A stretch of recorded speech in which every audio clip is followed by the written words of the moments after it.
देखो ध्यान रखो अब। हाँ, चैप्टर का नाम है पावर शेयर।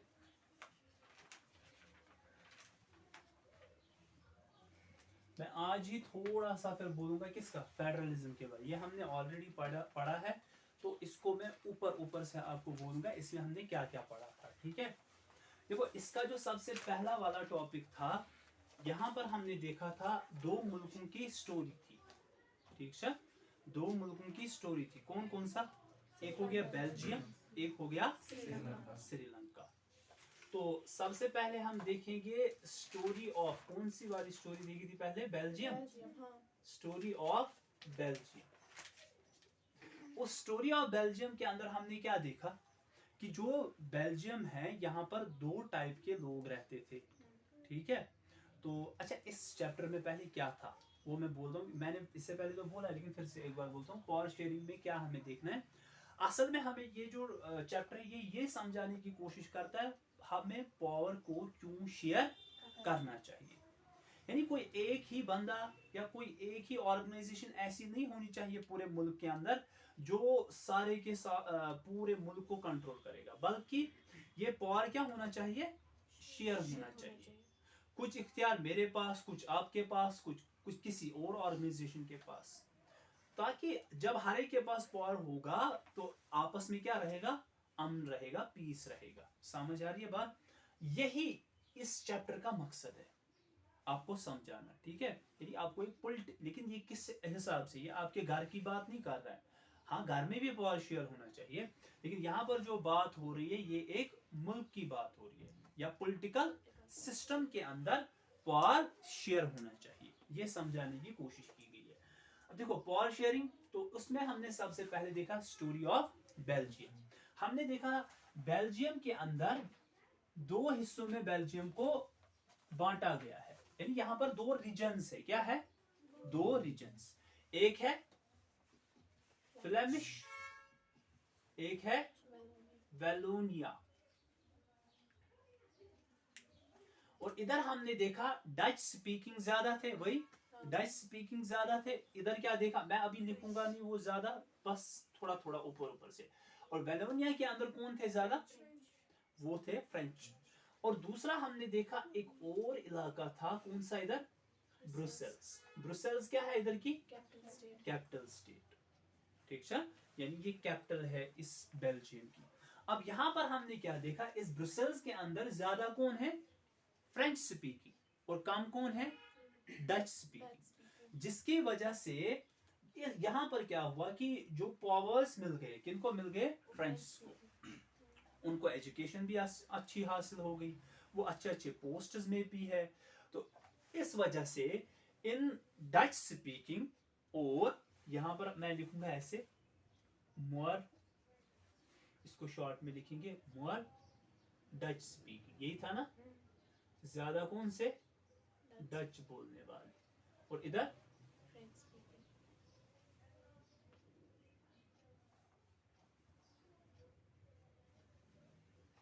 और इसी तरीके से ब्रुसेल्स के अंदर ज्यादा फ्रेंच स्पीकिंग। अब हालांकि ये जो मतलब ओवरऑल अगर हम देखेंगे ये थे ज्यादा, लेकिन ये जो है ये कैपिटल सिटी के अंदर ज्यादा थे। ठीक है, इसलिए इन्होंने अच्छी अच्छी पोजीशंस को होल्ड किया हुआ था। या आप खुद ही सोचो ना, जैसे हमारे यहाँ पर भी है जम्मू एंड कश्मीर है। तो अब अगर मानो जम्मू वालों को अच्छे अच्छे पोस्ट्स हैं तो कश्मीरियों को गुस्सा आएगा, अगर कश्मीरियों को अच्छे अच्छे पोस्ट है तो जम्मू वालों को गुस्सा आएगा। तो हल क्या है? हल क्या है? हल ये है कि हमें क्या करना है, हमें दोनों को इक्वल रिप्रेजेंटेशन देनी चाहिए। अगर कश्मीर वाले इलाके में कश्मीरी ज्यादा है तो उनको ज्यादा पावर्स देने हैं, अगर जम्मू वाले इलाके में जम्मू वाले ज्यादा है तो उनको ज्यादा पावर्स देने चाहिए, ताकि एक बैलेंस रहे। क्या रहे? बैलेंस है, आपस में लड़ाई झगड़े ना हो। तो यहाँ पर इनको इस वजह से, अब क्योंकि यहाँ ब्रुसेल्स के अंदर फ्रेंच स्पीकिंग ज्यादा थे तो पावर में भी कौन थे? यही ज्यादा। और जो आगे बढ़ रहे थे कौन थे? यही। यानी इनकी इकोनॉमिक डेवलपमेंट भी हो रही थी और इनको एजुकेशन भी हासिल हो रही थी अच्छी खासी, और इनको जॉब्स भी। लेकिन इन डच स्पीकिंग वालों को प्रॉब्लम हो रही थी क्योंकि वो कैपिटल सिटी के अंदर क्या थे? कम। हालांकि ओवरऑल में वो क्या थे? ज्यादा। समझ आई बात? तो अब इनको आपस में ही क्या होने लगे, लड़ाइयाँ, यानी आपस में कुछ इख्तिलाफ होने लगे। अब आपस में कभी कभी लड़ाइयाँ भी हो रही थी। तो इस सारे को बुझाने के लिए इन्होंने एक पॉलिसी एक एडॉप्ट की। उस पॉलिसी के बारे में हम आगे देखेंगे, ठीक है? अच्छा, फिर दूसरी एक कंट्री थी, तथ चीज बना स्टोरी ऑफ श्रीलंका। एक और मुल्क है। अच्छा, ये कहां पर है ये वाला मुल्क? ये है यूरोप के अंदर। डिफरेंट कॉन्टिनेंट्स है ना, ये किस वाले इलाके में है? यूरोप के अंदर। और ये किधर है? एशिया के अंदर। एशिया में किधर है? ये साउथ ऑफ इंडिया, इंडिया के साउथ में। अच्छा, इसकी जो पॉपुलेशन थी वो शायद 1 करोड़ और इसकी 2 करोड़ लगभग। अब ये जो स्टोरी ऑफ श्रीलंका, इधर हमने देखा श्रीलंका के अंदर 2 टाइप के लोग थे, ठीक है? ये साथ साथ में जिन्होंने नहीं लिखा है वो साथ साथ में लिखते जाओ। स्टोरी ऑफ श्रीलंका के अंदर हमने ये देखा था, यहाँ पर 2 टाइप के लोग थे। एक थे सिन्हाला स्पीकिंग, क्या थे? सिन्हाला स्पीकिंग।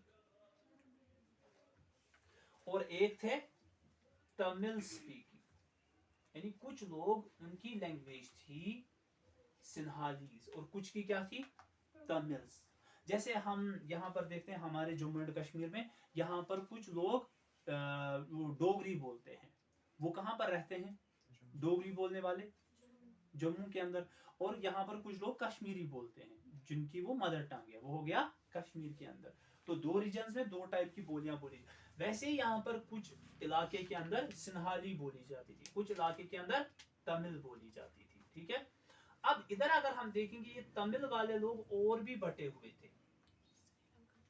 एक थे श्रीलंकन तमिल्स, एक थे इंडियन तमिल्स। श्रीलंकन तमिल्स और इंडियन तमिल्स। लेकिन अब अगर हम देखेंगे ये वाले जो थे ना, ये थे किसमें? मेजॉरिटी के अंदर। और कितने परसेंट ये लगभग थे? 74। और ये शायद 18% टोटल में। और 18 में से 13 ये और 5 ये वाले, ठीक है? तो ये माइनॉरिटी के अंदर, ये मेजॉरिटी के अंदर। अब इस टाइप का एक कंपोजिशन था। ये मैं क्या समझा रहा हूँ, ये मैं 2 मुल्कों की आपको एक कहानी समझा रहा हूँ। कहानी ये कुछ नहीं है, ये सिर्फ इतना है कंपोजिशन क्या था, यानी इधर किस टाइप के लोग रहते थे और इधर किस टाइप के लोग। अब यहां पर भी प्रॉब्लम थी, यानी 2 टाइप के लोग थे। यहां पर भी प्रॉब्लम थी, यहां पर भी 2 टाइप के लोग थे, ठीक है? अब होने क्या लगा, अब यहां पर हमने पढ़ा था, इसके बाद इन्होंने क्या पॉलिसी, इनको यहां पर भी लड़ाइयां स्टार्ट होगी, यहां पर भी लड़ाइयां स्टार्ट होगी। यहां पर 60s 70s 1960s और 70s के अंदर लड़ाई हुई, यहां पर 1980s के अंदर लड़ाई हुई। अब मैंने इससे पहले भी आपको समझाया था कि होता क्या है, कोई घर ऐसा होता है जो अपने झगड़ों को क्या करता है, आपस में सॉल्व करता है। किसी एक भाई को क्या देगा, एक हिस्सा, और दूसरे भाई को दूसरा हिस्सा, और आपस में ही मसले को क्या करते हैं, हल करते हैं। लेकिन एक और घर होता है जो हंगामा करते हैं, पूरे मोहल्ले को दिखाते हैं, ऐसे ऐसे गम्स लड़े, हमें लड़ाई हुई है।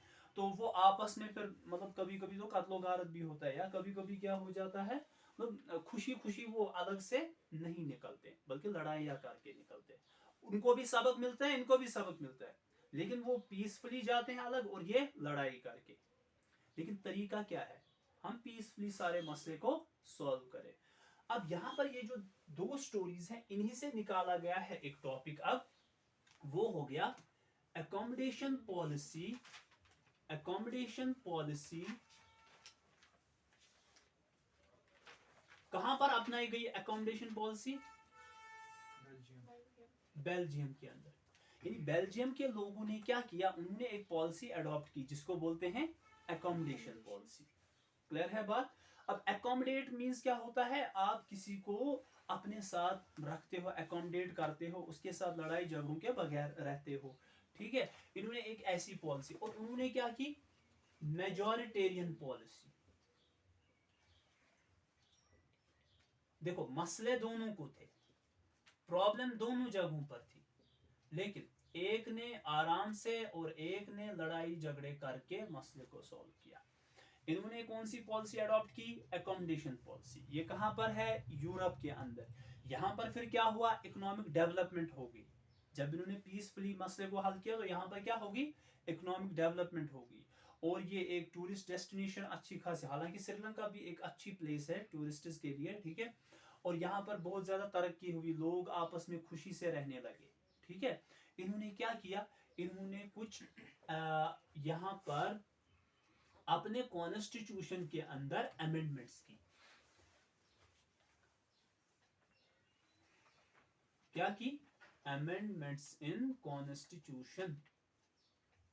यानी जो कॉन्स्टिट्यूशन फेवर कर रहा था ना किसी एक ग्रुप को, इन्होंने इस कॉन्स्टिट्यूशन को, ध्यान रखो क्या बोल रहा हूं, इन्होंने इस कॉन्स्टिट्यूशन को इस तरीके से अडॉप्ट किया या बनाया या अमेंड किया ताकि उसका फायदा क्या मिले? दोनों ग्रुप्स को। समझ आ रही है बात? डच स्पीकिंग को भी और फ्रेंच स्पीकिंग को भी ऐसी पॉलिसीज बनाई, ऐसा कॉन्स्टिट्यूशन, उसके अंदर अमेंडमेंट। अमेंडमेंट मींस क्या होता है? कोई कानून बना हुआ है, उसके अंदर कोई चेंज लाते हैं, उसको बोलते हैं क्या? अमेंडमेंट। तो ये अमेंडमेंट्स की गई कॉन्स्टिट्यूशन के अंदर, किस लिए? ताकि अगर इनके साथ कोई जुल्म हो रहा है, वो जुल्म क्या होना चाहिए? खत्म। वो कैसे होगा? जब आप उसके लिए लॉज बनाओगे। इसी तरह से अगर इनके साथ कोई जुल्म हो रहा है तो वो क्या होना चाहिए? खत्म। उसके लिए क्या बनाए? लॉज। कॉन्स्टिट्यूशन को वैसे ही चेंज किया। कितनी बार चेंज किया? 4 टाइम्स। यानी इनको लगता था चलो ये इस वाले मसले में है प्रॉब्लम, तो उधर किया। अच्छा, उसमें क्या क्या पॉइंट्स इन्होंने किए? सबसे पहले इन्होंने, अब मैं बोलूंगा ऐसे, उसको आप ध्यान में रखोगे, इक्वल रिप्रेजेंटेशन। किन की? डच स्पीकिंग की भी और फ्रेंच स्पीकिंग की। मानो इनका पार्लियामेंट है, उस पार्लियामेंट में अगर 100 सीट्स हैं, 100 सीट्स हैं, तो 50 सीट्स पर कौन होंगे? French speaking. 50 पर कौन होंगे? Dutch speaking. दोनों को बराबर बराबर। समझ आ रही है बात? इसी तरीके से इक्वल राइट्स दिए गए, दोनों को राइट्स दिए गए, यानी जॉब्स के अंदर भी, इसी तरीके से जो इकोनॉमिक डेवलपमेंट है उसमें भी इनको दोनों को साथ साथ ले गए। फिर इन्होंने एक खास एक चीज की। क्या की? खास एक चीज, वो था कम्युनिटी गवर्नमेंट। क्या था? एक नया एक कंसेप्ट दिया, ध्यान रखो, जिसको बोलते हैं कम्युनिटी गवर्नमेंट। क्या बोलते हैं? Community government. अब कम्युनिटी गवर्नमेंट में क्या था? कम्युनिटी गवर्नमेंट के अंदर इस तरीके से था कि इन्होंने क्या किया? इन्होंने, मानो ये है डच स्पीकिंग, अब यहां पर जो डच स्पीकिंग है और यहां पर जो है फ्रेंच स्पीकिंग है, इनके लिए अलग गवर्नमेंट थी। इनके लिए अपने अपने रीजन में अपने अपने, जैसे फ्लेमिश के अंदर ज्यादा कौन थे? डच। तो डच के लिए एक अलग से भी एक गवर्नमेंट, एक तो होगी ना सेंट्रल गवर्नमेंट, लेकिन एक अलग से एक गवर्नमेंट बनाई गई जिसको बोलते थे कम्युनिटी गवर्नमेंट। वो कम्युनिटी गवर्नमेंट क्या करती थी? अगर लॉ बनाना है किसके रिलेटेड? लैंग्वेज के रिलेटेड, कल्चर के रिलेटेड। अब होता है ना, देखो जैसे हमारा कश्मीरियों का कल्चर अलग है किनसे? जम्मू वालों से। तो हम मत ना उन पर अपना वाला कल्चर थोपेंगे, हम बोलेंगे उनको नहीं यही मानना है, वो तो गलत है, क्योंकि उनका कल्चर अलग है, वो अलग टाइप के हैं, उनके कपड़े अलग टाइप के हो सकते हैं, हमारे अलग हो सकते हैं। हम मत ना उनको बोलेंगे नहीं तुम लोग को भी कश्मीरी बोलनी, नहीं, ऐसा नहीं हो सकता। वो कैसे वो बोल पाएंगे? इसीलिए हमारे लिए जो लॉज बनाएंगे वो हमारी लैंग्वेज वाले, और उनके लिए जो लॉज बनाएंगे उनकी लैंग्वेज वाले। तो ऐसी गवर्नमेंट को नाम दिया गया जो उनके कल्चर के रिलेटेड, जो उनके लैंग्वेज के रिलेटेड, समझ आ रही है बात, इन चीजों के रिलेटेड जो गवर्नमेंट थी वो उसको कहा गया कम्युनिटी गवर्नमेंट। ये एक नया कंसेप्ट था। तो इस तरीके से इन्होंने इस सारे मसले को क्या किया? हल किया। बाकी मैंने वो पॉइंट्स लिखवाए हैं शॉर्ट में, वो मैं बाद में ये सेंड भी करूंगा, तो इससे पहले मैंने वो लिखवाए हैं, तो वो ऐसे मैंने तो समझा है, अब उसको आप कर लेना, वो लिख लेना। फिर दूसरा था मेजोरिटेरियन पॉलिसी इन श्रीलंका। अब श्रीलंका में भी मसला, अब यहाँ पर मसला हल हुआ कि नहीं? और इसकी वजह से यहाँ पर क्या कोई लड़ाई झगड़े हुए? यहाँ पर लड़ाई झगड़े भी नहीं हुए। तो इस वजह से क्या हो गया? आपस में एक अमन पैदा हुआ, कोई लड़ाई झगड़े नहीं हुए। अब दूसरा यहाँ पर था मेजोरिटेरियन पॉलिसी। अब श्रीलंका के अंदर इन्होंने क्या किया? यहाँ पर मेजोरिटी में कौन थे? सिन्हालीज। और कम तादाद में कौन से थे? तमिल्स। अब यहाँ पर एक गवर्नमेंट एक बनी, अब मेजोरिटी तो सिन्हालीज की है, तो इन्होंने वोट भी डाला किनको? सिन्हाली स्पीकिंग लीडर्स को। उन सिन्हाली स्पीकिंग लीडर्स को क्या करना था अगर इन्होंने अच्छे तरीके से चलना था? इनको कुछ लॉज इनके लिए बनाने थे, कुछ इनके लिए, ताकि आपस में ये इकट्ठे रहे। इन्होंने क्या किया, इन्होंने सारे लॉज इस तरीके से किया कि वो सारे किसको फेवर कर रहे थे, किसको फेवर कर रहे थे, फेवर्ड सिन्हालीज। समझ आई बात? जो सिन्हाला स्पीकिंग थे, ऐसे लॉज बनाए जिनसे फायदा आ रहा था किनको, सिन्हालीज को। कहां पर, जॉब्स के अंदर, एजुकेशन के अंदर, या इन्होंने ऑफिशियल लैंग्वेज बनाया किसको, सिन्हाली को। समझ आ रही है बात? उसके वजह से इन लोगों को क्या आया, गुस्सा। इन्होंने सोचा कि हमारे साथ क्या हो रहा है, जुल्म हो रहा है, यानी हम तो पीछे रह जाएंगे। समझ आ रही है बात? तो इस वजह से क्या हुआ, यहाँ पर लड़ाई झगड़े स्टार्ट हो गए। और यहाँ पर फिर क्या हुआ, एक सिविल वॉर ने जन्म लिया। सिविल वॉर जो तरह समझ, जब एक ही मुल्क के लोग आपस में ही लड़ेंगे, उसको बोलते हैं क्या, सिविल वॉर। तो अब यहाँ पर श्रीलंका के अंदर क्या हुआ, सिविल वॉर। अब वॉर के अंदर ये मत ना होगा कि किसी एक ग्रुप का कोई मरेगा, यहाँ पर क्या होता है, दोनों ग्रुप्स में, तो दोनों को क्या हो गया, नुकसान हो गया। इन्होंने, ये जो तमिल स्पीकिंग थे ना, इन्होंने क्या किया, इन्होंने डिफरेंट ऑर्गेनाइजेशंस बनाई। उसमें एक है LTTE, क्या, LTTE। इन्होंने डिफरेंट ऑर्गेनाइजेशंस भी बनाई। इन्होंने पहले किए, प्रोटेस्ट्स किए, इन्होंने बोला कि हमें अपना हक मिलना चाहिए, तमिल को बनाना चाहिए ऑफिशियल लैंग्वेज। कहां पर, जिस इलाके में तमिल स्पीकिंग लोग ज्यादा होंगे। लेकिन इनकी मांग नहीं मानी गई। फिर यहाँ पर प्रोटेस्ट्स हुए या बाकी चीजें, इन्होंने जो भी किया, तो बहुत सारी ऑर्गेनाइजेशंस बनी, लेकिन कुछ नहीं हुआ। आखिरकार क्या हुआ, एक लड़ाई हुई, जिसको हम बोलते हैं सिविल वॉर। आपस में ही लड़ पड़े ये, धमाके होने लगे, गोलियां चलने लगी, जिसकी वजह से बहुत सारे लोग क्या हो गए, मर गए, हजारों में लोग मर गए। इसी तरीके से, तो इसको हम लिखेंगे thousands were killed, hampered growth।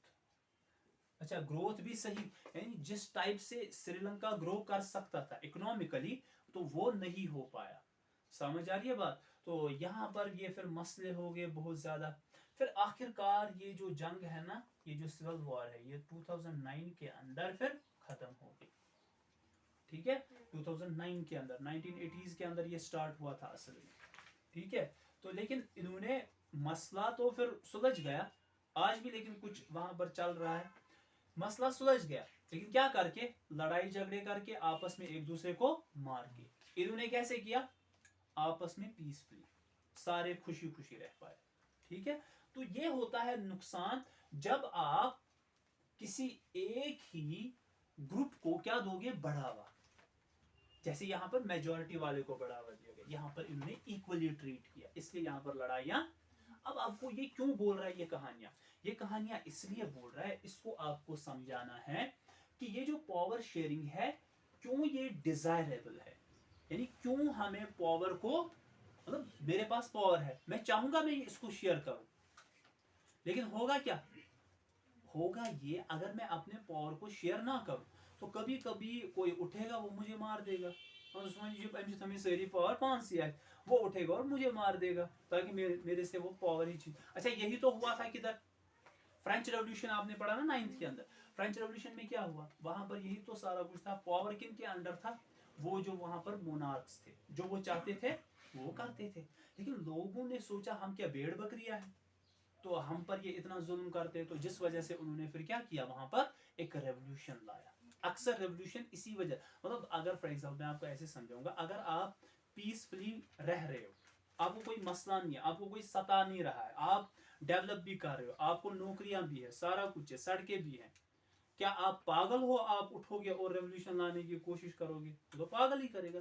लेकिन जब आपको डिफिकल्टीज होंगी, आपको नौकरी नहीं होगी, आपको डेवलपमेंट नहीं होगी, रोड्स नहीं होंगे, इलेक्ट्रिसिटी नहीं होगी, आपको प्रॉब्लम्स फेस करनी होगी। अच्छा, आपके मुल्क के अंदर करप्शन होगी, जैसे होते ना पॉलिटिशियंस, खास तौर पर वहां पर ज्यादातर करप्शन होगी, तो फिर क्या होता है, कुछ लोग फिर सरफिरे होते हैं, वो बोलते हैं ऐसे चुप करने से कोई फायदा नहीं आएगा, इसलिए वो फिर उठते हैं, लड़ते हैं उस जुल्म के खिलाफ। तो वह यहाँ पर यही हुआ। लेकिन अब कुछ होते हैं वो समझते हैं बात को, और कुछ नहीं समझते हैं, वो लड़ाई झगड़े से फिर उसको हल करते हैं, और कुछ पीसफुली। ठीक है, अब देखो, अब असल में ये जो दो कहानियां हैं, ये दो कहानियां हम इसलिए पढ़ रहे थे ताकि हमें ये वाला टॉपिक समझ आए, comparing both majoritarian and accommodation policy. अब अगर हम इन दोनों पॉलिसीज को क्या करेंगे, कंपेयर करेंगे आपस में, तो आपके हिसाब से कौन सी पॉलिसी अब ठीक है? हाँ, एकोमोडेशन। तो मेजोरिटी को अपना रूल नहीं थोपना चाहिए। हाँ, उनके भी हक है और माइनॉरिटीज के अपने हक है। ठीक है, तो अब यहाँ पर वही आपको समझाने की कोशिश की जा रही है। देखो, अब मेजोरिटेरियन पॉलिसी की वजह से क्या हुआ, श्रीलंका के अंदर क्या हुए, डिफरेंट कॉन्फ्लिक्ट्स, और अकोमोडेशन पॉलिसी की वजह से क्या हुआ, पीस। पीस आया कहां पर, बेल्जियम के अंदर, अमन कायम हो गया। मेजोरिटेरियन पॉलिसी की वजह से क्या हुआ, वहां पर उन्होंने डिमांड की, किसकी, पहले तो इन्होंने बोला कि हमारी इस लैंग्वेज को कर लो, इसको ऑफिशियल बनाओ हमारे रीजन्स में, लेकिन जब इनका नहीं माना गया, उनने बोला फिर हमें क्या दे दो, अलग से ही एक कंट्री दे दो, अलग से ही एक स्टेट दे दो। मांगा आजादी, तो इन्होंने बोला हमें आजादी चाहिए। किन्होंने, इन लोगों ने, किन्होंने, श्रीलंका के अंदर जो तमिल्स थे। क्लियर है बात? अच्छा, लेकिन अकोमोडेशन पॉलिसी की वजह से क्या हुआ, सारी कम्युनिटी, चाहे फ्लेमिश थी, चाहे डच स्पीकिंग, यानी फ्लेमिश रीजन था, डच स्पीकिंग थी या फ्रेंच स्पीकिंग थी, वो सारे क्या हो गए, इकट्ठे मिलकर रह गए। ठीक है, यानी उन्होंने इकट्ठे रहना पसंद किया। अब जब, ये तो सीधी सी बात है ना, जब हम इकट्ठे रहते हैं तो उसकी वजह से क्या होता है, डेवलपमेंट भी अच्छी होती है। ठीक है, फिर उसके बाद यहाँ पर डेवलपमेंट के अंदर क्या हो गई, प्रॉब्लम आई, सही से डेवलपमेंट नहीं हुई। फिर बेल्जियम के अंदर, बेल्जियम जो है वो एक डेवलप्ड कंट्री बन गई, कहां पर, यूरोप के अंदर। ठीक है, तो इस तरीके से ये फायदे थे। तो इससे हम क्या कंक्लूड कर सकते हैं कि पावर शेयरिंग से क्या होगा, अगर हम पावर को शेयर करेंगे। क्यों पावर शेयरिंग जरूरी है, ताकि आपके मुल्क के अंदर, देखो खास तौर पर 3 चीजें लिखी हैं, स्टेबिलिटी, यानी मुल्क के अंदर अफरा तफरी ना हो, लड़ाई झगड़े ना हो, पीस हो, अमन। ये सीधी सी बात है, जब आपको पीस होगा तभी आप अच्छे से अपनी लाइफ को एंजॉय कर सकोगे। ठीक है, तीसरा हो गया डेवलपमेंट। तो डेवलपमेंट तब होती है जब लड़ाई झगड़े नहीं होते हैं। अगर लड़ाई झगड़े होंगे तो क्या हम अपने मकान बना सकते हैं, घर घर के अंदर अगर लड़ाई झगड़े होंगे, क्या हम वहां पर कंस्ट्रक्शन करेंगे, यानी मतलब अमनी आस, जब रोज रोज लड़ाइयाँ होंगी तो कौन सी डेवलपमेंट होगी। तो इसी तरीके से मुल्क के अंदर भी। क्लियर है? अब देखो टॉपिक क्या है, अब है ये है यहाँ से असली topic, power sharing and why power sharing is desirable. Power sharing क्या होता है और पावर शेयरिंग क्यों हमें करनी चाहिए, उसका रीजन क्या है। उसमें 2 रीजंस हम देते हैं, एक होता है प्रूडेंशियल रीजन, क्या, एक होता है मॉरल रीजन। ठीक है, which is which is power sharing क्या वो।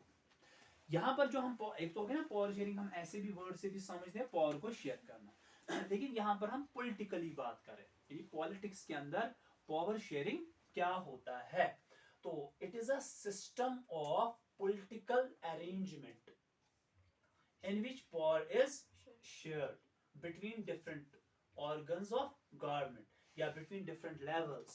यानी ये क्या है, ये एक पॉलिटिकल सिस्टम है, system of political arrangement, system of political arrangement in which power is shared, जिसमें पावर को क्या किया जाता है, शेयर। लेकिन पावर को किसमें शेयर किया जाता है, गवर्नमेंट की डिफरेंट लेवल्स होते हैं, जैसे आपने देखा होगा सेंट्रल गवर्नमेंट, स्टेट गवर्नमेंट, फिर लोकल गवर्नमेंट, उसको फिर अगर शहरों के अंदर हम बात करेंगे तो म्यूनिसिपैलिटीज, अगर गांव के अंदर बात करेंगे तो पंचायती राज ना आसान। तो इस तरीके से हम उसको शेयर करते हैं। ठीक है, तो system of political arrangement in which power is share. देखो अब क्वेश्चन क्या आता है, आपको पूछा जाता है why power sharing is desirable, उसका आप क्या दोगे, ये answer, prudential reason and moral reason. अब सुनो मेरी बात गौर से, इसको 5 मार्क्स होते हैं, कितने, तो 5 मार्क्स में आप थोड़ी ना इतना लिखोगे, तो क्या करोगे, सबसे पहले आप लिखोगे पावर शेयरिंग क्या होता है, फिर आप लिखोगे ये रीजंस भी साथ में। क्लियर? अच्छा, अब देखो, तो ये तो आपको आ गया समझ पावर शेयरिंग क्या हो, वन छ वचन why power sharing is desirable, power sharing क्यों डिजायरेबल है, उसका रीजन एक होता है वाई, ऐसे में लिखूंगा वाई पावर शेयरिंग, क्यों हमें पावर शेयर करना चाहिए, एक हो गया प्रूडेंशियल रीजन, एक हो गया मॉरल रीजन। ठीक है, देखो अगर हम पावर को शेयर नहीं करेंगे होगा क्या, जैसे इधर श्रीलंका के अंदर जब पावर को शेयर नहीं किया गया तो क्या हुआ, लड़ाई झगड़े हुए ना, फाइट्स हुई। तो जब हम पावर को शेयर करेंगे तो प्रूडेंशियल रीजन पावर को शेयर करने का ये है कि इसकी वजह से क्या होगा, इसकी वजह से फाइट, कॉन्फ्लिक्ट, लड़ाइया, झगड़े ये सारे क्या हो जाएंगे, कम, आपस में लड़ाई झगड़े नहीं होंगे। यानी डिफरेंट सोशल ग्रुप्स होते हैं एक सोसाइटी में, ठीक है, यानी जैसे आप देखोगे इंडिया के अंदर जैसे हिंदूज है, मुस्लिम्स है, अगर हम हिंदूज को अपने पावर्स देंगे और मुस्लिम्स को अपने पावर्स देंगे, सिख्स को अपने पावर्स देंगे, यानी उनके रिलीजन के हिसाब से, इसी तरीके से वो जो हिंदूज के अंदर होता है ब्राह्मण्स होते हैं, वो शूद्रास होते हैं, क्षत्रियास होते हैं, तो हर एक को अपने अपने क्या देने चाहिए, पावर्स देने चाहिए, ताकि क्या हो सके, ताकि वहां पर लड़ाई झगड़े ना हो। ठीक है, वरना अगर हम एक कम्युनिटी को बहुत ज्यादा पावर देंगे, दूसरे को कुछ भी नहीं, तो आपस में क्या होंगे, लड़ाई झगड़े। ठीक है, तो इसकी वजह से क्या आएगी, फिर जब लड़ाई झगड़े नहीं होंगे तो वहां पर स्टेबिलिटी आएगी। ठीक है, फिर हो गया मॉरल रीजन। देखो मॉरल रीजन का मतलब ये है कि यहाँ पर जैसे मैं आपको बोलूंगा ना कि हम बोलते हैं ना मॉरल वैल्यूज हम बोलते हैं, ठीक है, यानी ये सीधी सी बात है, कोई बच्चा बोलेगा सर मैं झूठ बोलूंगा, मैं क्यों सच बोलूं, और झूठ भी तो कोई चीज है ना, मैं उसको मारूंगा, इसको मारूंगा, उसकी गिबत करूंगा, इसकी गिबत करूंगा, लेकिन ये झूठ बोलना और ये सच बोलना ये किस में आता है, मॉरल वैल्यूज में, यानी ये नेचर के अंदर ही हमारे अंदर ये है कि सच बोलना चाहिए। ये किसी भी इंसान को पता है, चाहे वो कितना खराब इंसान भी हो ना, उसको ये पता है सच बोलना अच्छी बात है और झूठ बोलना बुरी बात है। छा कितना आधे चुगलखोर होते हैं, सुना समझ, तो चुगलखोर को खुद भी पता होता है वो क्या करना, चुगली खाना वो अच्छी बात नहीं है, समझ आ रही, इनको बोलते हैं मॉरल वैल्यूज, इसी को बोलते हैं मॉरल रीजन। यानी डेमोक्रेसी, हम बोलते हैं डेमोक्रेसी, डेमोक्रेसी, डेमोक्रेसी क्या है, डेमोक्रेसी क्या है, रूल बाय पीपल, इसमें कोई मोनार्क, देखो मोनार्क के अंदर, मोनार्की के अंदर क्या होता है, ध्यान रखो, मोनार्की के अंदर क्या होता है, एक बंदा होता है वो बोलता है मेरे पास है सारे पावर्स, लेकिन डेमोक्रेसी के अंदर क्या होता है, असली पावर किसके पास होते हैं, लोगों के पास। मानो कोई मतलब अभी कोई गवर्नमेंट होगी, वो लोगों के ऊपर जुल्म कर रही है, क्या वो लोग, जिन लोगों पर वो जुल्म कर रहे, क्या वो लोग उसको फिर से चुनेंगे, तो इसीलिए डेमोक्रेसी को बोला गया है रूल बाय पीपल। ठीक है, तो लोग जो होते हैं वो अपना वोट कास्ट करते हैं, उससे वो अपने लोगों को, अपने रिप्रेजेंटेटिव्स को, अब मानो ना आपने किसी एमएलए को चुना, आपने उसको चुना था कि छानापुरा के अंदर क्या करो, यहाँ पर डेवलपमेंट होनी चाहिए, लेकिन उसने वो काम किए ही नहीं, क्या आप उसको अगली बार वोट दोगे, समझ आ रही है बात।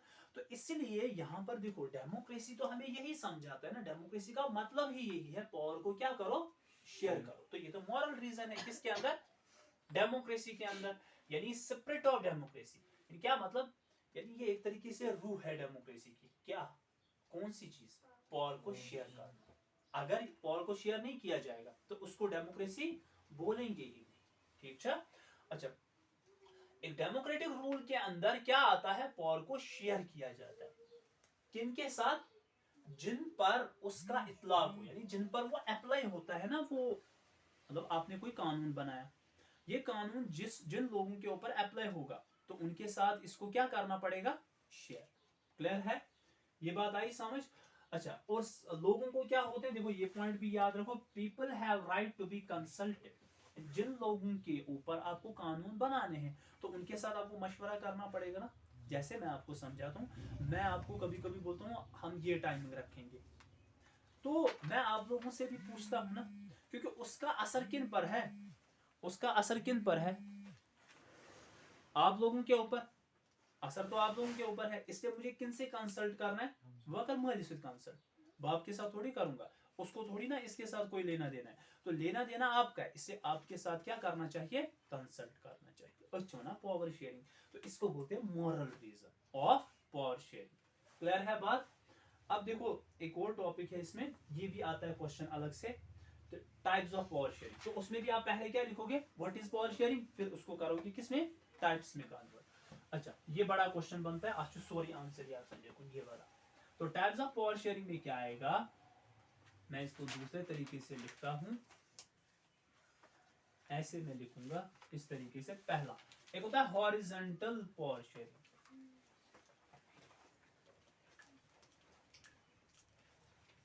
हॉरिजॉन्टली कहां पर पावर शेयर होता है, जब हम देखो हमारे पास क्या होता है, हमारे पास डिफरेंट यहाँ पर ऑर्गेनाइजेशंस होती हैं, ठीक है। जैसे हमारे पास क्या होता है, लेजिस्लेचर, एग्जीक्यूटिव और जुडिशरी, ठीक है। लॉज बनाने वाले अलग होते हैं। अब अगर लॉज बनाने वाले भी वही होंगे जो फैसला सुनाने वाले होंगे, तो वो अपने हिसाब से सुनाएंगे। इसीलिए लेजिस्लेचर यानी पार्लियामेंट जैसे इंडिया के अंदर है ना, तो पार्लियामेंट को अलग रखा गया है, तो पार्लियामेंट वाले इनको जुडिशरी वालों को हुक्म नहीं दे सकते। समझ आ रही है बात, इनको अपने पावर्स है, इनको अलग पावर। अब अगर ये सारे पावर्स यानी लेजिस्लेटिव यानी लॉज को बनाने के भी, लॉज को इंप्लीमेंट करने के भी, और फिर उस पर फैसला सुनाने के भी, वो अगर सिर्फ एक ही ऑर्गेनाइजेशन के पास होते, तुम क्या कर रहा है, डोमिनेंट, यानी मानो देखो ये लॉज खुद ही बनाते और फिर लोगों पर फैसला भी खुद ही देते, लोगों को एग्जीक्यूट भी खुद ही करते, उन पर ये अप्लाई भी खुद ही कर देते, तो इनको तो पूछने वाला कोई नहीं होता। समझ आ रही हो, जैसे कहां पर था, वही मोनार्की जो हमने पढ़ा था, मोनार्की में यही होता है, लॉ भी वही बनाता है, उस लॉ को इम्प्लीमेंट भी वही करता है और फैसला भी वही सुनाता है, इसीलिए उसको कोई पूछने वाला, मोनार्क को कोई पूछने वाला नहीं होता है। लेकिन इधर क्या होता है, इधर यानी जो डेमोक्रेसी होती है या पावर शेयरिंग जहां पर होती है, वहां पर लेजिस्लेचर अलग होता है, एग्जीक्यूटिव अलग होता है और जुडिशरी, और इसको बोलते हैं हॉरिजॉन्टल पावर शेयरिंग। क्योंकि अगर ये कोई लॉ गलत बनाएगा, ध्यान रखो, अगर लेजिस्लेचर कोई ऐसा लॉ बनाएगा ना, तो जुडिशरी उसको रोकेगी।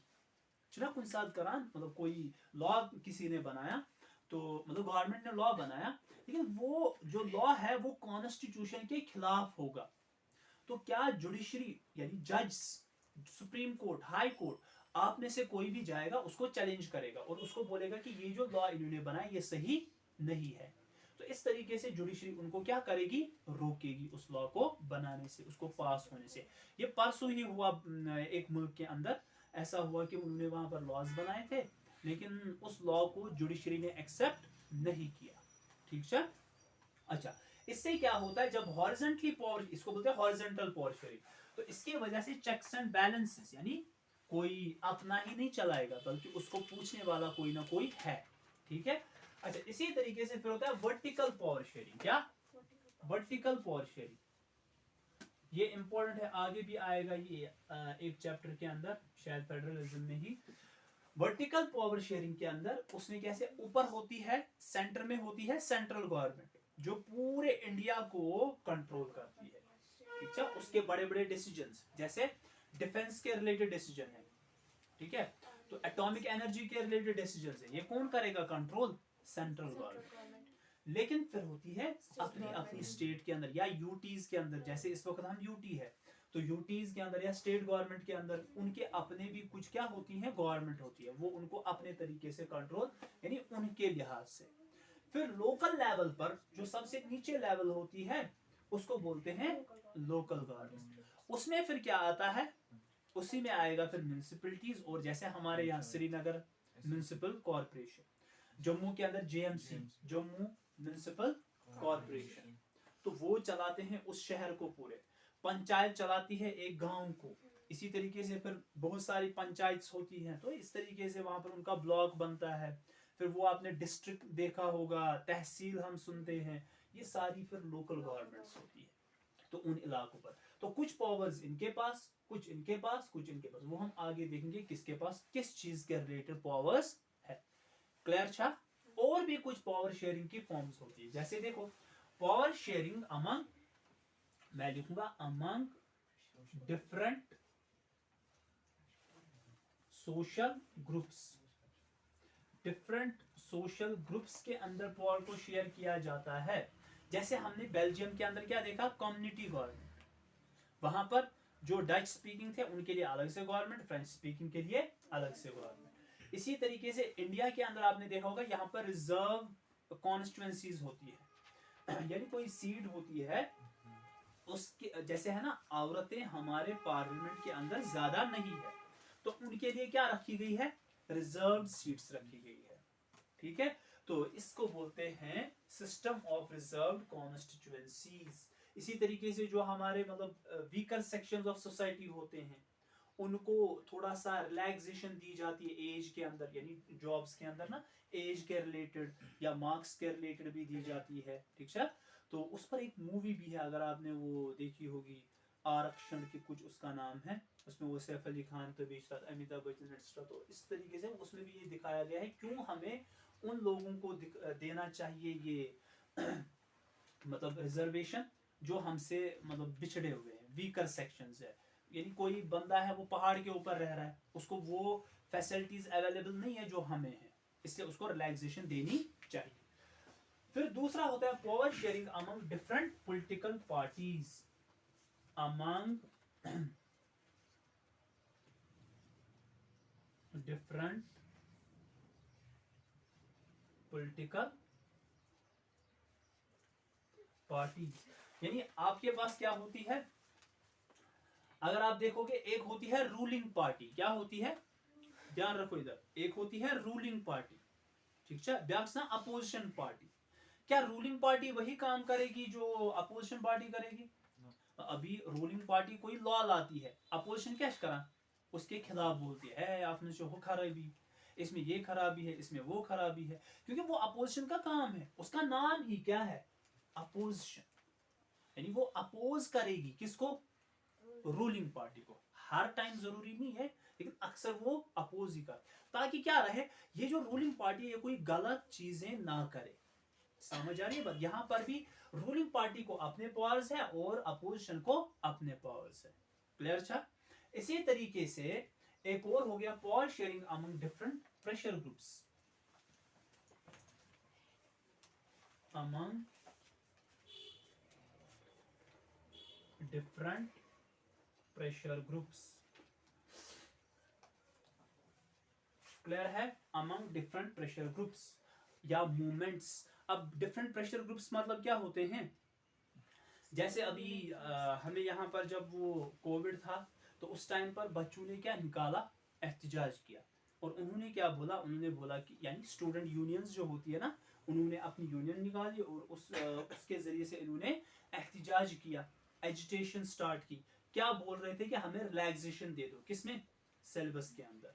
ठीक है, तो उसकी वजह से गवर्नमेंट के ऊपर क्या बढ़ा, प्रेशर बढ़ा। गवर्नमेंट ने फिर 60% 70% ही सिलेबस रखा, ठीक है, क्योंकि उन्होंने बोला हमें पढ़ा नहीं था, तो इस वजह से। ऐसी आप देखते हो कभी कभी गवर्नमेंट करती है, लॉज पास करती है, जैसे हमने पिछली बार देखा तो वो मैंने बोला था, एग्जांपल भी दी थी उसकी, जैसे वो किसानों के लिए बनाई थी गवर्नमेंट ने, वो लॉज बनाए थे, लेकिन किसान ने क्या किया, फार्मर्स ने क्या किया पंजाब के अंदर, उन्होंने एहतजाज किया, उन्होंने वो सड़कों पर बैठ गए 1 साल तक, 1.5 साल तक, और आखिरकार गवर्नमेंट को क्या करना पड़ा, उन लॉज को वापस लेना पड़ा। ये प्रेशर ग्रुप्स, क्या वना, प्रेशर ग्रुप्स, ठीक है, तो उनके अपने पॉज हैं। इसी तरीके से हर ग्रुप के अपने, यानी मतलब कहने का सिर्फ इतना है इस चैप्टर से कि हमें पावर को क्या करना चाहिए, शेयर करना चाहिए। हट दर्मी नहीं लगानी चाहिए कि बस मैं हूं तो बस मैं ही हूं, तो ऐसा नहीं होना चाहिए, बल्कि पावर को शेयर किया जाए ताकि एक मुल्क के अंदर, ये याद रखो क्या होना चाहिए, स्टेबिलिटी, पीस और डेवलपमेंट हो सके, इसलिए हमें पावर को शेयर करना चाहिए। क्लियर है?